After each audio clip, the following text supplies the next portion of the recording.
Hello friends, जय हिंद, वंदे मातरम। Welcome to my channel AKS career exam study. तो दोस्तों, आज हम एक बार फिर मनोविज्ञान के कुछ सिद्धांतों की वीडियो लेकर आए हैं जो कि एग्ज़ाम में काफ़ी हेल्पफुल रहेंगे। वन लाइनर क्वेश्चन है। आपसे सीधे क्वेश्चन पूछ लिया जाता है कि आधुनिक मनोविज्ञान के जनक कौन है, शिक्षा मनोविज्ञान के जनक कौन है, एक खंड बुद्धि का सिद्धांत किसने दिया है। इस प्रकार के सीधे क्वेश्चन पूछ लिए जाते हैं। तो दोस्तों, आज हम वही क्वेश्चन करेंगे। तो सबसे पहले तो दोस्तों, जिन्होंने भी चैनल को सब्सक्राइब नहीं किया है वह सब्सक्राइब कर लें और वीडियो स्टार्ट करने से पहले अपने अपने व्हाट्सएप ग्रुप में शेयर कर दें और लाइक कर दें। तो चलिए दोस्तों, बिना देर के हुए शुरू करते हैं। आपका पहला क्वेश्चन है, आधुनिक मनोविज्ञान के जनक। आधुनिक मनोविज्ञान के जनक कौन है? तो आधुनिक मनोविज्ञान के जनक हैं विलियम जेम्स। कौन है? विलियम जेम्स हैं। विलियम जेम्स अमेरिका के निवासी हैं। अगला क्वेश्चन देखेंगे, प्रकार्यवाद संप्रदाय के जनक कौन है? तो आधुनिक मनोविज्ञान के जनक भी विलियम जेम्स हैं और प्रकारवाद संप्रदाय के जनक भी विलियम जेम्स ही हैं। अगला क्वेश्चन देखेंगे, आत्मसंप्रत्यय की अवधारणा किसने दी? आत्मसंप्रत्यय की अवधारणा विलियम जेम्स ने दी है। अगला क्वेश्चन देखेंगे, शिक्षा मनोविज्ञान के जनक। यह क्वेश्चन काफ़ी इंपॉर्टेंट है, कभी कभी सीधा एग्जाम में आ जाता है। तो इसका राइट आंसर हो जाएगा थॉर्नडाइक। शिक्षा मनोविज्ञान के जनक कौन है? थॉर्नडाइक हैं। अगला क्वेश्चन देखेंगे, प्रयास एवं त्रुटि का सिद्धांत। प्रयास एवं त्रुटि का सिद्धांत किसने दिया? तो प्रयास एवं त्रुटि का सिद्धांत भी थॉर्नडाइक ने ही दिया है। थॉर्नडाइक के एक सिद्धांत को कई नामों से जाना जाता है, किसी भी तरह से पूछ लेता है। जैसे कि कभी पूछ लेता है प्रयास एवं त्रुटि का सिद्धांत किसने दिया है, और कभी पूछ लेता है प्रयत्न एवं भूल का सिद्धांत किसने दिया है। तो प्रयत्न एवं भूल का सिद्धांत भी थॉर्नडाइक जी ने ही दिया है। अगला क्वेश्चन देखेंगे, संयोजनवाद का सिद्धांत किसने दिया है? तो जैसा कि दोस्तों मैंने अभी आपको बताया कि थॉर्नडाइक के एक सिद्धांत के ही कई नाम हैं और उसी को अलग अलग रूपों में पूछ लिया जाता है। तो संयोजनवाद भी थॉर्नडाइक ने ही दिया है। किसने दिया है? थॉर्नडाइक ने दिया है। आप इसको एक बार वो देख लेना, आपके माइंड में सेट हो जाएगा। उद्दीपन अनुक्रिया का सिद्धांत। उद्दीपन अनुक्रिया का सिद्धांत किसने दिया? तो यह भी थॉर्नडाइक ने ही दिया। अगला देखेंगे, एसआर थ्योरी के जन्मदाता। ये काफ़ी इंपॉर्टेंट है, एक दो बार आ भी चुका है। इस पर IMP लिखकर शॉर्ट नोट्स बनाइए, उसमें आप स्टार लगाकर लिख लेना। तो एसआर थ्योरी के जन्मदाता कौन है? तो थॉर्नडाइक है। एस का मतलब क्या होता है? एस का मतलब होता है स्टिमुलस और आर का मतलब होता है रिस्पॉन्स, यानी कि उद्दीपन अनुक्रिया जिसको बोला जाता है। तो एसआर थ्योरी के जन्मदाता कौन है? तो एसआर थ्योरी के जन्मदाता हैं अपने थॉर्नडाइक। अब यदि एसआर के जन्मदाता कौन है, तो वह है अपने थॉर्नडाइक। यदि ऐसा आ जाए कि RS के जन्मदाता कौन है, तो दोस्तों R और S के जन्मदाता हैं BF स्किनर, जिन्होंने चूहा पे प्रयोग किया था। बट SR थ्योरी के जन्मदाता कौन है? तो थॉर्नडाइक हैं। अगला क्वेश्चन देखेंगे, अधिगम का बंध सिद्धांत किसने दिया? तो यह भी उन्हीं के रूप हैं।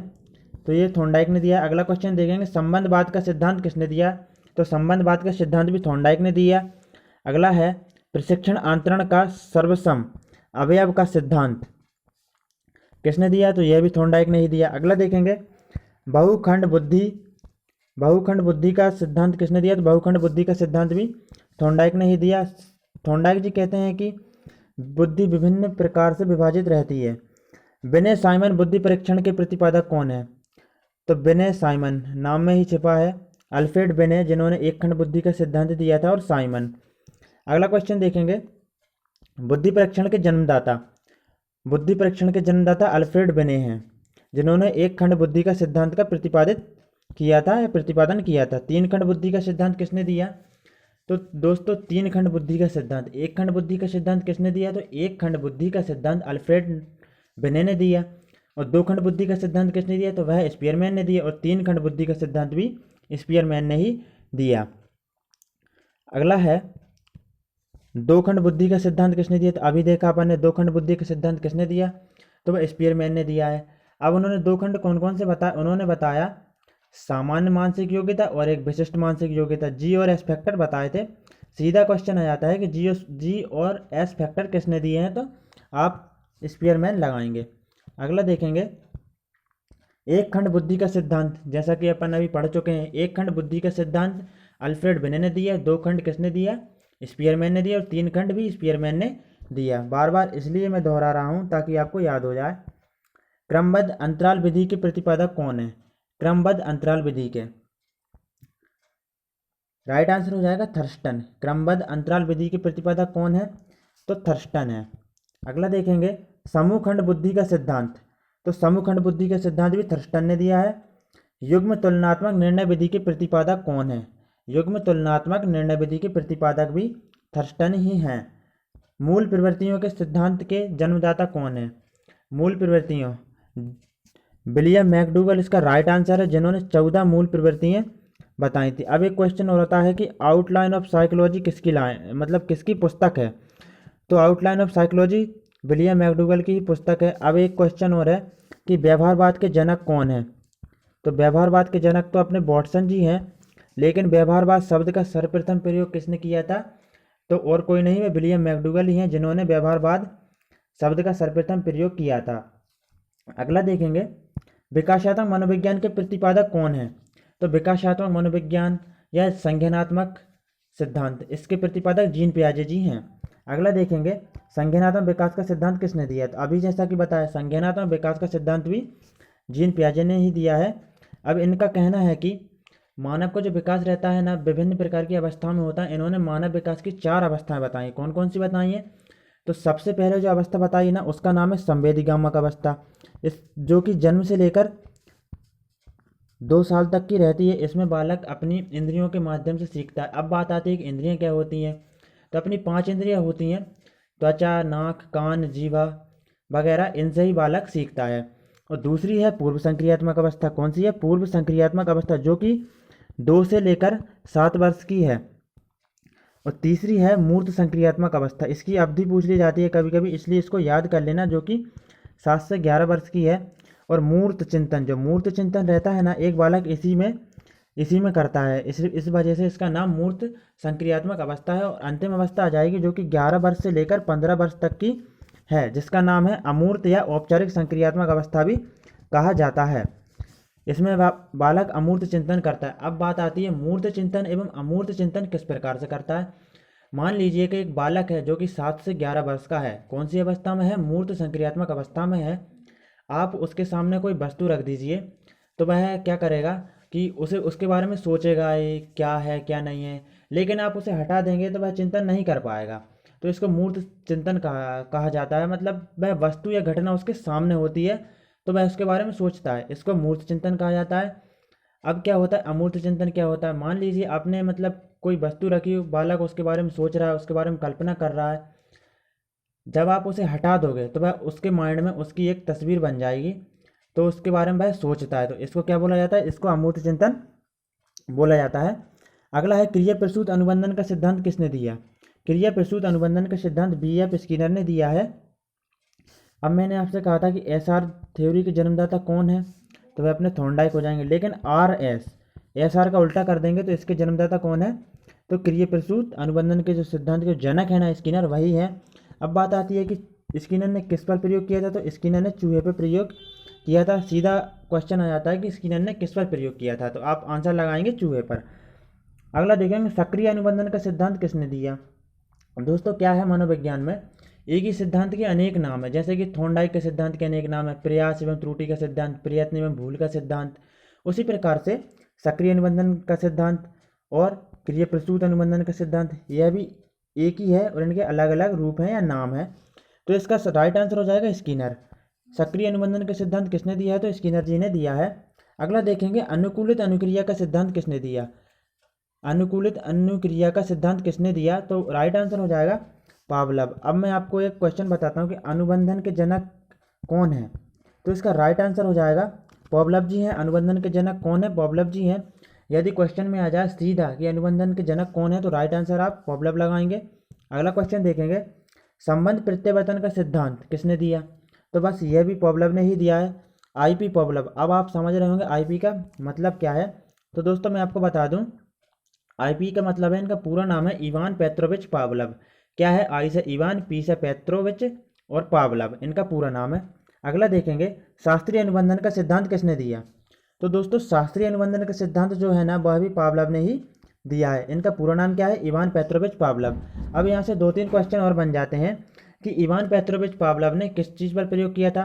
तो इवान पेत्रोविच पावलोव ने कुत्ते पर प्रयोग किया था। किस पर प्रयोग किया था? कुत्ते पर प्रयोग किया था। अब इनको नोबेल पुरस्कार कब मिला था? तो 1904 में इवान पेत्रोविच पावलोव को नोबेल पुरस्कार मिला था। यह काफ़ी इंपॉर्टेंट क्वेश्चन है। कभी कभी या कभी कभी क्या एग्जाम में आ ही जाता है कि इवान पेत्रोविच पावलोव को नोबेल पुरस्कार कब मिला था। अगला क्वेश्चन देखेंगे, प्रतिस्थापक सिद्धांत, तो यह भी पावलोव ने ही दिया है। अगला है प्रबलन का सिद्धांत किसने दिया है? प्रबलन का सिद्धांत या इसको पुनर्बलन का सिद्धांत भी कहा जाता है। प्रबलन का सिद्धांत दोस्तों C.L. हल ने दिया है। किसने दिया है? C.L. हल ने दिया है। अगला देखेंगे सबलीकरण का सिद्धांत किसने दिया है?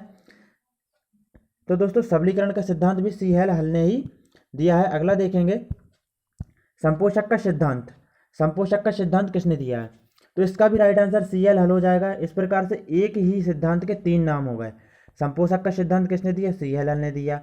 सबलीकरण का सिद्धांत किसने दिया? C.L. हल ने दिया।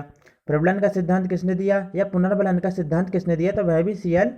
हल ही हो जाएगा। अब बात आती है अधिगम का सूक्ष्म सिद्धांत किसने दिया है? तो दोस्तों अधिगम का जो सूक्ष्म सिद्धांत है ना, वह कोहलर ने दिया है। अब बात आती है कोहलर एक संज्ञानवादिक मनोवैज्ञानिक थे। इन्होंने बंदर या चिंपैंजी कहा जाता है जिसका नाम सुल्तान था, उस पर प्रयोग किया था। अब कोहलर ने क्या करा कि एक बॉक्स में या एक कमरे में चिंपैंजी को बांध दिया या खुला छोड़ दिया था, बांधा नहीं था, खुला छोड़ दिया था। तो वहाँ पर एक ऊपर केले लटका दिए थे ताकि मतलब नीचे से ही जो बंदर या चिंपैंजी सुल्तान है वह उस तक पहुँच ना सके, और वहाँ पर कुछ बॉक्स रख दिए थे। तो सूझ का मतलब ही क्या होता है या सूक्ष्म या इसको सूझ सिद्धांत भी बोला जाता है। अचानक से समस्या समाधान या मतलब उसका सॉल्यूशन मिलना। तो क्या हुआ, तो चिंपैंजी ने काफ़ी प्रयास किया लेकिन केलों को वह नहीं प्राप्त कर सका। फिर उसके मन में अचानक से एक सूझ पैदा हुई और उसने बॉक्सों को रखा और क्या करा, केलों को प्राप्त कर लिया। अगला क्वेश्चन देखेंगे, गेस्टल्ट संप्रदाय के जनक कौन है? तो गेस्टल्ट संप्रदाय के जनक हैं कोहलर, बर्दीमर और कॉफका। गेस्टल्ट, अब गेस्टल्ट का अर्थ क्या होता है? तो गेस्टल्ट का अर्थ होता है संपूर्ण या समग्र। गेस्टल्ट एक जर्मन शब्द है। अगला क्वेश्चन देखेंगे, सूझ या अंतर्दृष्टि का सिद्धांत किसने दिया? तो सूझ या अंतर्दृष्टि के सिद्धांत भी कोहलर या बर्दीमर या कॉफका, इन तीनों ने मिलकर दिया था। सूझ या अंतर्दृष्टि, जैसा कि मैंने आपको बताया था, कोई भी समस्या है उसका तुरंत हल ना मिलकर अचानक से उसका हल मिल जाए, जिस प्रकार से सुल्तान नामक चिंपैंजी को मिला था। कोहलर ने एक प्रयोग और भी किया था कि कुछ चीज़ रख दी थी और उसको पिंजरे में बंद कर दिया था, जो कि छड़ी के माध्यम से ही प्राप्त की जा सकती है। बंदर ने बहुत प्रयास किया, चिंपैंजी ने बहुत प्रयास किया लेकिन उनको प्राप्त नहीं कर पाया। उसके मन में अचानक सूझ पैदा हुई और उसने समस्या का सॉल्यूशन निकाल लिया। कैसे? वो जो छड़ी थी ना, वह जुड़ने वाली थी, तो उन छड़ियों को उसने जोड़ दिया था। पहले उसने क्या करा था, एक छड़ी से प्रयास किया था लेकिन उसे प्राप्त नहीं कर पाया था, तो उसने जोड़कर उसको प्राप्त कर लिया था। अगला है क्षेत्रीय सिद्धांत किसने दिया? तो दोस्तों क्षेत्रीय सिद्धांत अपने कोतलेब जी ने दिया है। अगला क्वेश्चन देखेंगे, सामीप्य संबंधवाद का सिद्धांत किसने दिया? तो सामीप्य संबंधवाद का सिद्धांत गुथरी ने दिया। साइन या चिन्ह, जिसको इंग्लिश में चिन्ह को साइन बोला जाता है, उसका सिद्धांत किसने दिया? तो साइन या चिन्ह का सिद्धांत टॉलमैन जी ने दिया। पुनरावृत्ति का सिद्धांत किसने दिया? तो पुनरावृत्ति का सिद्धांत स्टैनले हल ने दिया। अगला क्वेश्चन देखेंगे, सामाजिक अधिगम सिद्धांत के प्रतिपादक कौन है? सामाजिक अधिगम सिद्धांत के प्रतिपादक कौन है? तो सामाजिक अधिगम सिद्धांत के प्रतिपादक अल्बर्ट बंडूरा जी हैं। अल्बर्ट बंडूरा कहते हैं कि एक बालक अवलोकन या नकल करके सीखता है, इस वजह से सामाजिक अधिगम सिद्धांत को अवलोकन का सिद्धांत भी कहा जाता है। अल्बर्ट बंडूरा जी ने क्या करा था कि कुछ बालकों या बालिकाओं को एक फिल्म दिखाई थी। 3 प्रकार की फिल्म दिखाई थी। सबसे पहले उन्होंने दिखाई थी सामाजिक व्यवहार वाली। तो बच्चा क्या करता है, जो डॉल रहती है ना, तो उसके साथ सामाजिक व्यवहार करता है। उन्होंने दूसरी फिल्म बताई थी प्रेम वाली, प्यार वाली, लव वाली। तो उसमें क्या करता है बच्चा, उस गुड़िया से प्रेम करता है, लव करता है, प्यार करता है। और जब उन्होंने तीसरी प्रकार की जो मूवी दिखाई थी ना, वह उन्होंने हिंसात्मक व्यवहार वाली दिखाई थी। तो उसमें बच्चा क्या करता है, उस गुड़िया की जो डॉल रहती है उसकी गर्दन को मरोड़ देता है। तो इस वजह से इसको अवलोकन का सिद्धांत या नकल का सिद्धांत कहा जाता है। एक बालक क्या करता है, उस मूवी में जिस प्रकार का व्यवहार किया जा रहा है उसका नकल कर लेता है और उसी प्रकार से वह व्यवहार करता है। अगला है अधिगम सोपानिकी के प्रतिपादक कौन है? अधिगम सोपानिकी के प्रतिपादक रॉबर्ट एम गैने हैं, जिनका पूरा नाम रॉबर्ट एम गैने है। इन्होंने अधिगम के 8 प्रकार बताए हैं। कितने प्रकार बताए हैं? 8। यदि क्वेश्चन आ जाए कि रॉबर्ट एम गैने ने अधिगम के कितने प्रकार बताए हैं, तो आप आंसर लगाएंगे 8। अब सबसे जो ऊपर रहता है ना, वह सबसे ऊपर रहता है समस्या समाधान या समस्या, ऐसा कुछ रहता है। और जो सबसे नीचे रहता है वह संकेतात्मक अधिगम रहता है। हाँ, समस्या अधिगम सबसे ऊपर रहता है और संकेतात्मक अधिगम सबसे नीचे रहता है। अगला देखेंगे, मनोसामाजिक विकास का सिद्धांत किसने दिया? तो मनोसामाजिक विकास का सिद्धांत एरिक एरिक्सन ने दिया। अगला है, डॉल्टन विधि की प्रतिपादक कौन है? तो डॉल्टन विधि की प्रतिपादक मिस हेलेन पार्कहर्स्ट हैं। अगला है, मोंटेसरी विधि की प्रतिपादक कौन है? तो मोंटेसरी विधि की प्रतिपादक मारिया मोंटेसरी जी हैं। किंडरगार्टन के प्रतिपादक कौन है? तो किंडरगार्टन के प्रतिपादक फ्रोवेल जी हैं। अगला है, संज्ञानात्मक आंदोलन के जनक कौन है? अब बात आती है कि संज्ञानात्मक जो सिद्धांत था वह किसने दिया था? तो आप राइट आंसर लगा दोगे, जीन पियाजे जी ने। यहाँ भी शायद ऐसा ही हो, आपको ऑप्शन में जीन पियाजे मिले, अल्बर्ट बंडूरा मिले, तो आप क्या लगाओगे? जीन पियाजे ही लगाओगे। यहाँ तक अधिकतर बच्चे लगाएंगे, जिनको पता होगा वह नहीं लगाएंगे। लेकिन याद रखना दोस्तों, संज्ञानात्मक आंदोलन के जनक अल्बर्ट बंडूरा हैं, ना कि जीन पियाजे। आप संज्ञानात्मक देख के जीन पियाजे लगा सकते हो। तो इसका राइट आंसर हो जाएगा अल्बर्ट बंडूरा। अगला क्वेश्चन देखेंगे, मनोविश्लेषणवाद के जनक कौन है? मनोविश्लेषणवाद के जनक सिगमंड फ्रायड जी हैं। इन्होंने मन के 3 प्रकार बताए, चेतन, अचेतन और अर्धचेतन। अगला क्वेश्चन देखेंगे, व्यवहारवाद के जनक कौन है? तो व्यवहारवाद, जैसा कि मैंने आपको 14 प्रकार की मूल प्रवृत्ति किसने दी है? विलियम मैकडूगल जी ने दी है। व्यवहारवाद शब्द का सर्वप्रथम प्रयोग किसने किया है? विलियम मैकडूगल ने किया है। और लेकिन व्यवहारवाद के जनक कौन है? तो दोस्तों व्यवहारवाद के जनक आ जाएंगे वाटसन। आप इसमें कंफ्यूज नहीं होना, व्यवहारवाद के जनक वाटसन है। और जो व्यवहार शब्द का जो दिया है वह किसने दिया? विलियम मैकडूगल ने दिया है। TAT प्रासंगिक अंतर्बोध परीक्षण विधि के प्रतिपादक कौन है? काफ़ी इंपॉर्टेंट क्वेश्चन है, अक्सर आ जाता है। अब बात आती है TAT है क्या? तो दोस्तों TAT का फुल फॉर्म होता है थेमेटिक परसेप्शन टेस्ट, जिसको हिंदी में प्रासंगिक अंतर्बोध परीक्षण बोला जाता है। तो इसके जन्मदाता या प्रतिपादक कौन है? तो राइट आंसर हो जाएगा मॉर्गन व मूरे। क्या हुआ था सन 1935 में? सन 1935 में मॉर्गन व मूरे ने TAT प्रासंगिक अंतर्बोध परीक्षण या थेमेटिक परसेप्शन टेस्ट का प्रतिपादन किया था। इसमें 31 कार्ड होते हैं। अब सीधा क्वेश्चन पूछ लिया जाता है कि TAT में कितने कार्ड होते हैं? तो 31 होते हैं, जिनमें से जिस पर कुछ चित्र बने रहते हैं, जिनमें 10 जो रहते हैं वह पुरुषों के लिए रहते हैं, और जो 10 रहते हैं ना वह फीमेल के लिए रहते हैं, और जो 10 रहते हैं वह अन्य के लिए रहते हैं। और जो एक बचता है, जैसे कि 31 रहता है, तो वह एक सादा रहता है, जिस पर कोई भी कलर नहीं होता, वाइट कलर का होता है, सादा होता है। अगला क्वेश्चन देखेंगे, CAT जिसका हिंदी में बाल अंतर्बोध परीक्षण कहा जाता है, उसके प्रतिपादक कौन है? तो राइट आंसर हो जाएगा लियोपोल्ड बेलक, चाइल्ड अपरसेप्शन टेस्ट जिसको बोला जाता है। इसके प्रतिपादक कौन है? तो इसके प्रतिपादक हो जाएंगे लियोपोल्ड बेलक। इन्होंने कब दिया था? तो इन्होंने दिया था 1948 में। यह दिया था 3 से लेकर 10 वर्ष तक के बच्चों के लिए है, जिसमें 10 कार्ड रहते हैं, जिन पर क्या होता है, जानवरों के चित्र बने रहते हैं। अक्सर ये क्वेश्चन आता ही है कि लियोपोल्ड बेलक या CAT जो बाल अंतर्बोध परीक्षण रहता है, उसमें जो चित्र बने रहते हैं वे किस प्रकार के रहते हैं? मनुष्यों के रहते हैं, निर्जीवों के रहते हैं, सजीवों के रहते हैं, या जानवरों के रहते हैं? तो राइट आंसर हो जाएगा जानवरों के। अगला क्वेश्चन देखेंगे, रोरसा स्याही धब्बा परीक्षण IBT मतलब कि इंक ब्लॉक टेस्ट विधि के प्रतिपादक कौन है? तो राइट आंसर हो जाएगा हरमन रोरसा। इसको याद करने, रोरसा यहीं पे लिखा है, क्वेश्चन में ही इसका आंसर छिपा हुआ है। यह 1921 में दिया गया था हरमन रोरसा के द्वारा। अब हरमन रोरसा जो थे ना, वह एक मनोचिकित्सक थे स्विट्जरलैंड के। कहाँ के थे? स्विट्जरलैंड के मनोचिकित्सक थे। इन्होंने भी 10 कार्ड दिए थे। कितने थे? 10 कार्ड थे इनके भी परीक्षण में। अगला क्वेश्चन देखेंगे, वाक्य पूर्ति परीक्षण क्या है? वाक्य पूर्ति अपन को इसमें समझ में आ रहा है, तो राइट आंसर हो जाएगा पाइन व टेंडलर। वाक्य पूर्ति परीक्षण के प्रतिपादक कौन है? तो पाइन व टेंडलर हैं। इन्होंने यह 1930 में दिया था। कब दिया था? 1930 में दिया था। तो इसका राइट आंसर पाइन व टेंडलर हो जाएगा। अगला क्वेश्चन देखेंगे, सारे क्वेश्चन हो गए हैं यहाँ पर, 20 से लेकर 30 या ज़्यादा ही हैं। सारे सिद्धांत करवा दिए हैं, काफ़ी इंपॉर्टेंट हैं, आप इनको कर लीजिएगा। ओके दोस्तों, जिन्होंने भी सब्सक्राइब नहीं किया वह सब्सक्राइब कर लें और लाइक करें, अपने अपने व्हाट्सएप ग्रुप में सब्सक्राइब कर दें।